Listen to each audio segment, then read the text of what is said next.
ఓం నమో వెంకటేశాయ.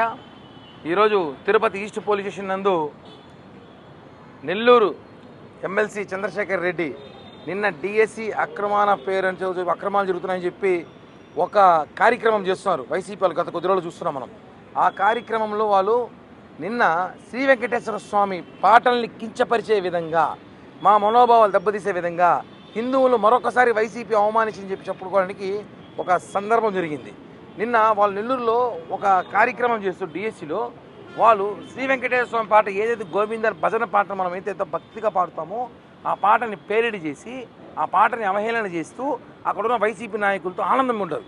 అంటే ఎలా అంటే తల్లి వందనం గోవింద, హామీలు గోవింద, కూటమి గోవింద అనేసి రాజకీయ పార్టీని ఆ దేవుని పాటతో కలిపి మరొకసారి చేశారు. గతంలో కూడా తెలుసు, ఒక తమిళ సినిమా అప్పుడు ఇదే మాదిరి ఆ పాటని పెట్టి వాళ్ళు పేరడీ చేసినప్పుడు అప్పుడు కూడా ఇదే విధంగా జనసేన పార్టీ సీరియస్ అయ్యి ఆ సినిమానే మేము కోర్టులో కేసు వేసి సినిమాని ఆపిచ్చేసాం.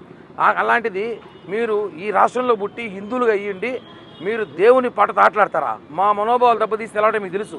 సనాతన ధర్మం కాపాడాలని చెప్పి పవన్ కళ్యాణ్ గారు లాంటి వ్యక్తి కృషి చేస్తుంటే మీరు మరొకసారి ఈరోజు సనాతన ధర్మాన్ని కాదు హిందూ మతాన్ని అవమానిస్తున్నారు.